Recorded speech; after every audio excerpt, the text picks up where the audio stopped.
এই যে জাতীয় সংসদ নির্বাচন শেষ যে নির্বাচনটা হয়ে গেছে স্যার, এই নির্বাচনে একক যে নির্বাচনটা হয়ে গেছে, পুলিশকে ব্যবহার করে যে নির্বাচনটা হয়ে গেছে, নির্বাচনে সারা বাংলাদেশে এককভাবে মামলা হচ্ছে স্যার। কিছু মামলা গায়েবী মামলা, যে মামলাগুলো ভিত্তি নাই, এই মামলাগুলো আমাদের দিকে করাইছে। সাধারণ জনগণ যারা আছে, বিএনপি যারা আছে, জামাত, যে কিছু জানেই না, তাদেরকে আমাদের গ্রেফতার করা লাগছে স্যার।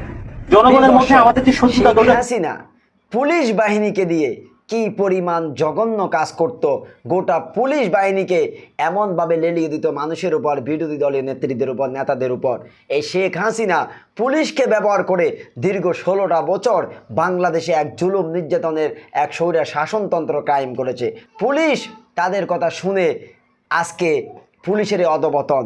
প্রিয় দর্শক, এখন আমি আপনাদেরকে একটা ভিডিও দেখাবো যেখানে পুলিশ সদস্যরা সেনাবাহিনীর কাছে তাদের এই অপকর্মের বর্ণনাগুলো দিচ্ছেন, কাদের হুকুমে, কাদের ইন্ধনে, কাদের নির্দেশে পুলিশ এগুলো করতো। তিনবার অবৈধভাবে নির্বাচিত হয়েছে পুলিশের উপর বর করে এই শেখ হাসিনা। এই পুলিশকে দিয়ে বিএনপি, জামাত, হেফাজত সহ সাধারণ মানুষের উপর কত জুলুম নির্যাতন চালালেন। চলুন আমরা পুলিশের মুখে এখন এই বক্তব্য ক্লিপগুলো দেখি।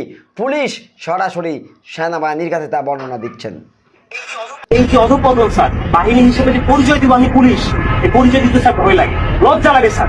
একটা বাহিনীর ফোর্স হয়ে যে আমি নিজে পরিচয় দিব, আমার নিজের লজ্জা লাগে। আমি একটা ছোট উদাহরণ দিই স্যার, আমি আশা করি যতটুকু দেখছি। এই যে জাতীয় সংসদ নির্বাচন শেষ যে নির্বাচনটা হয়ে গেছে স্যার, এই নির্বাচনে একক যে নির্বাচনটা হয়ে গেছে, পুলিশকে ব্যবহার করে যে নির্বাচনটা হয়ে গেছে, নির্বাচনে সারা বাংলাদেশে এককভাবে মামলা হচ্ছে স্যার। কিছু মামলা গায়েবী মামলা, যে মামলাগুলো ভিত্তি নাই, এই মামলাগুলো আমাদের দিকে করাইছে। সাধারণ জনগণ যারা আছে, বিএনপি যারা আছে, জামাত, যে কিছু জানেই না, তাদেরকে আমাদের গ্রেফতার করা লাগছে স্যার। জনগণের মধ্যে আমাদের যে শত্রুতা দৌরাত্ম সৃষ্টি হয়েছে স্যার, এই সাম্প্রতিক সময়ে একটা বিষয় থেকে আমাদেরকে নির্দেশনা দিচ্ছে যে এলাকায় কোনো বিএনপি জামাত থাকতে পারবে না, এলাকায় কোনো অন্য হিন্দু ধর্মাবলম্বী কোনো কিছু থাকতে পারবে না। আমার এসপি স্যারকে তো আর মানুষ জানে না যে এটা আমার এসপি স্যারের কমান্ড ছিল, আমার ডিআইজি স্যারের কমান্ড ছিল, এটা তো মানুষ জানে না। মানুষ জানে যে এটা আমি একজন সাব ইন্সপেক্টর, আমি এটা করছি। সন্তোষ নামে একজন সাব ইন্সপেক্টরকে মেরে ঝুলাই দিচ্ছে। রাখছিল কি, সাম্প্রতিক সময় যখন প্রথম আন্দোলন শুরু হলো স্যার, সেই আন্দোলনে একটা গাড়ি ভাঙচুর হয়, সেটা সরকারবাদী একটা মামলা হয়। সেই মামলার আয়ু ছিল প্রত্যেকটা হত্যাকাণ্ডের স্যার বিচার হোক। ছাত্র 200, 300, 400, 500 যা মারা গেছে, এটা বিচার হোক স্যার। আমরা চাই আমাদের যে সকল সিনিয়ররা স্যার কমান্ড করছে, যারা এগুলা করছে, তারা পার পেয়ে গেল কেন? তারা কিভাবে স্যার পার পেল? আমার এই প্রশ্নটা স্যার আমার থেকে যাচ্ছে।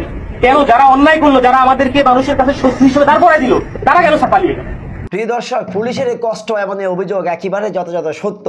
পুলিশকে উপরে লেভেল থেকে হুকুম দিয়ে যে আমরা তো দেখলাম, আমরা জানলাম যেদিন শেখ হাসিনার পতন হয় 5 আগস্ট, সেদিন পর্যন্ত ডিবি হারুন সিসি ক্যামেরার কক্ষে তিনি পুলিশকে নির্দেশ দিয়েছেন এলে পাতালে গুলি করার জন্য, এই গণ-অভ্যুত্থান রোকার জন্য। কিন্তু পুলিশ ব্যর্থ হয়ে তাদের হুকুম পালন করেন নাই। প্রিয় দর্শক, আজ পুলিশ সত্য কথাগুলো বললেন। কারা যে ওই অফিসারগুলি পুলিশকে ব্যবহার করে অন্যায়ভাবে মানুষকে গায়েবী মামলা দিয়ে জেলে জুলুম নির্যাতন করতো, তারপরে ঘুম করতো, আয়না করে বন্দি করতো, রিমান্ডে নিত।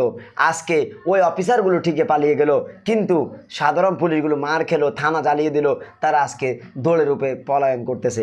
প্রিয় দর্শক, এখন মূলত কথা হলো এই যে পুলিশের এই অধপতন এবং পুলিশকে দিয়ে এই কাজগুলো করিয়েছে, কারা করিয়েছে তাদেরকে বিচারের আওতায় আনতে হবে, এটাই পুলিশের দাবি। পুলিশ আজকে মুখ ফুটে সত্য কথাগুলো বলতেছে।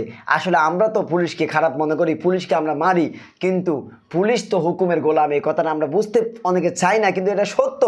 পুলিশকে হুকুম করতে হয়েছে এবং চাকরির ভয়ে তারা বাধ্য হয়ে সেই কাজগুলো তারা করে। হ্যাঁ, তারা অতি উৎসাহী হয়ে বেশি করতো, এটা ঠিক।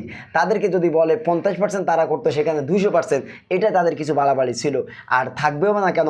কারণ পুলিশে যা ঢুকানো হয়েছে সব তো আওয়ামী লীগের লোক, শেখ হাসিনার লোক।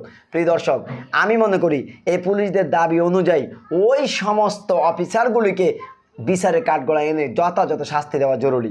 প্রিয় দর্শক, ভিডিওটি ভালো লাগলে একটা লাইক করবেন। যারা চ্যানেলটি সাবস্ক্রাইব করেন নাই, প্লিজ চ্যানেলটি সাবস্ক্রাইব করবেন।